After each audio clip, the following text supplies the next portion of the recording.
అనంతపురం జిల్లా తాడిపత్రిలో హైటెన్షన్ కొనసాగుతోంది. నిన్న జరిగిన అల్లర్ల ఘటనలపై వైసీపీ, టీడీపీ పరస్పర ఫిర్యాదులతో 6 కేసులు నమోదు చేశారు పోలీసులు. జిల్లా ఎస్పీ జగదీష్ తాడిపత్రిలో మకాం వేసి పరిస్థితిని సమీక్షించారు. నివురుగప్పిన నిప్పులా ఉన్న తాడిపత్రిలో భారీగా బలగాల్ని మోహరించారు. ఉద్రిక్తతల నేపథ్యంలో మరికొన్ని రోజుల వరకు తాడిపత్రికి రావద్దని మాజీ ఎమ్మెల్యే పెద్దారెడ్డికి సూచించారు పోలీసులు. అయితే తాను తప్పకుండా తాడిపత్రికి వెళ్లి తీరుతానంటున్నారు పెద్దారెడ్డి.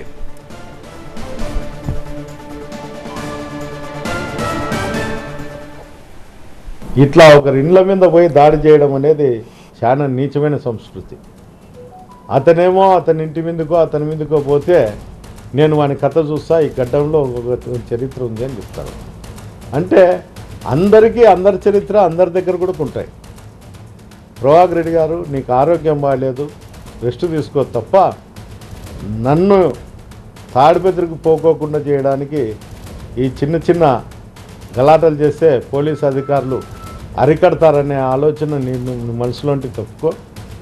నేను ఖచ్చితంగా తాడిపత్రిలో వైఎస్ఆర్సీపీ నాయకులకు కార్యకర్తల కోసం నేను పనిచేస్తా.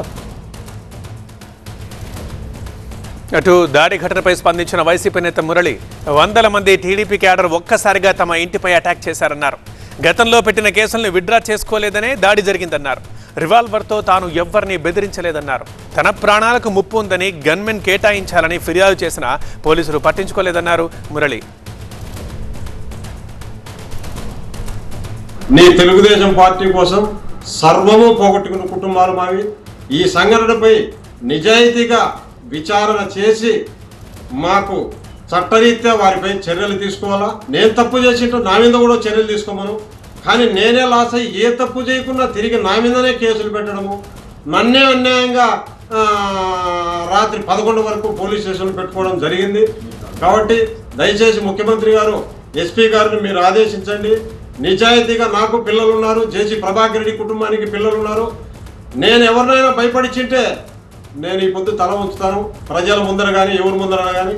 ఊరుకూరుకనే మా మీద ఇంత దాడి జరిగి ప్రాణాపాయ పరిస్థితుల్లో మేముంటే మాపైనే కేసులు పెట్టాలని ప్రయత్నం చేస్తున్నా వారిపై చర్యలు తీసుకోవాల్సిందిగా కోరుతున్నాను. వైసీపీలోనే ఉంటాం, మేము వైసీపీ కోటం ప్రాణాలైనా అర్పిస్తాం. ఆ రోజు తెలుగుదేశం పార్టీ కోసం అన్ని పోగొట్టుకున్నాం. ఈరోజు కూడా జగనన్న కోసం ఎందాకైనా ఉంటాం. భయపడిస్తే ఊర్లో వదిలిపోయో వైసీపీని వదిలే పరిస్థితి లేదు. 10 రోజుల క్రితం కోసం కూడా ఎస్పీ గారిని కలిసి నా గన్మెన్ను తీసేశారు సార్. 12 సంవత్సరాలు ఉంటున్నారు. తిరిగి నా గన్మెన్ కేటాయించాను సార్. నాకు రక్షణగా చాలా ఇబ్బందులు ఉన్నాయి, నాకు ప్రాణరక్షణ నాకు కరువైంది సార్ అని కూడా ఎస్పీ గారిని కూడా విన్నవించుకున్నాను. అయినా ఎక్కడ నాకు కనికరించిన పాపాన పోలేదు. తమ ఇంటిపై దాడి చేయడమే కాకుండా తమపైనే అక్రమ కేసులు పెట్టాలని చూస్తున్నారని వాపోయారు మురళి సతీమణి రమాదేవి. 100 మంది తమ ఇంటిపై దాడి చేశారన్నారు. గంట సేపు ప్రాణభయంతో గదిలో దాక్కున్నామన్నారు రమాదేవి. ఇక్కడ హాల్లోనే కూర్చున్నాము, నేను మా ఆయన ముగ్గురం కూర్చున్నాము. వచ్చిన వెంటనే అసలుకి బయట నుంచి అరుపులు లేని రాళ్ళు వేసినారు. రాళ్ళు వేసి మేము వచ్చేసి మన ఇంటి దగ్గరికి ఇట్లా ఏం జరిగిందని డోర్లు వేసేసినాం. డోర్లు వేసి ఇక్కడ వాళ్ళు డోర్లు కూడా పైలు కొడతా అంటే మేము లోపల పోయి కూర్చున్నాము. లోపల కూర్చున్నా కూడా చుట్టుముట్టినారు సార్. ఇంటికి మొత్తం అందరూ ఇక్కడ అసలు అటు సైడ్ ఇటు సైడ్ అందరూ చుట్టుకొని రాళ్ళు వేసిందే.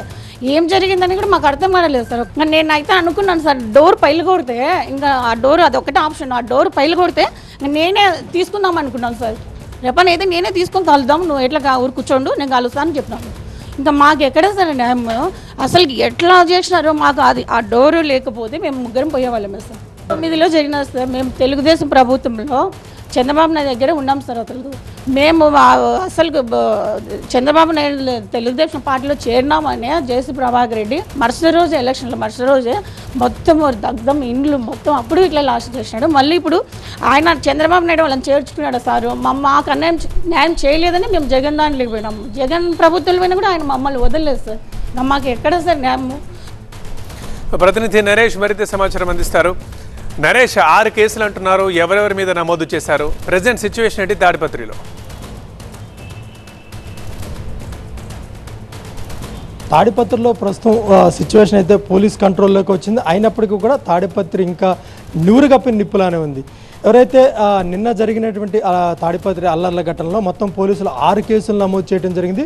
అయితే వైసీపీ నేత ఇచ్చినటువంటి ఫిర్యాదులకి కంప్లైంట్కి ఏదైతే కేసులు నమోదు చేయడం జరిగిందో అటు టీడీపీ కూడా ఎప్పుడైతే వైసీపీ నాయకుడైనటువంటి కందిగోపుల మురళి తుపాకులతో తమను బెదిరించాడంటూ టీడీపీ కార్యకర్తలు ఇచ్చినటువంటి ఫిర్యాదుపై కూడా పోలీసులు కేసు నమోదు చేయడం జరిగింది. అయితే నిన్న జరిగినటువంటి అల్లర్ల నేపథ్యంలో అటు తాడిపత్రి మాజీ ఎమ్మెల్యే కేతిరెడ్డి పెద్దారెడ్డిని కూడా అక్కడి నుంచి అనంతపురం పంపించిన పరిస్థితి. అదేవిధంగా గోపుల మురళిని కూడా తాడిపత్రిలో ఉండొద్దంటూ కూడా ఆయన కూడా పంపించిన నేపథ్యంలో ఆయన రహస్య ప్రాంతంలో కూడా వెళ్ళిపోయిన పరిస్థితి. అయితే 6 కేసులు నమోదు చేసినటువంటి పోలీసులు ఇక ఖచ్చితంగా తాడిపత్రిలో ఇక ఇది ఒక సంస్కృతిలాగా మారిపోతుంది, రాబోయే రోజుల్లో ఈ అల్లర్లు ఇంకా పెచ్చిమీరిపోతాయి అన్న ఉద్దేశంతో దీనికి ఒక ఫుల్ స్టాప్ పట్టాలన్న ఉద్దేశంతో స్వయంగా కొత్తగా ఛార్జ్ తీసుకున్నట్టు ఎస్పీ అయితే స్వయంగా తాడిపత్రిలోనే మకాం వేసి అక్కడ పరిస్థితిని అయితే మాత్రం పూర్తిగా సమీక్షిస్తున్న పరిస్థితి కనిపిస్తుంది. అధికారులను పిలిపించుకొని గతంలో అల్లర్లు జరిగినప్పుడు ఎలాంటి సిచ్యువేషన్ ఎదుర్కొన్నా వీటన్నిటి మీద కూడా నివేదికలు తెప్పించుకొని ఆయన కూడా పరిశీలిస్తున్న పరిస్థితి. ముఖ్యంగా కేతిరెడ్డి పెద్దారెడ్డి ప్రతిసారి తాడిపత్రి వచ్చినప్పుడు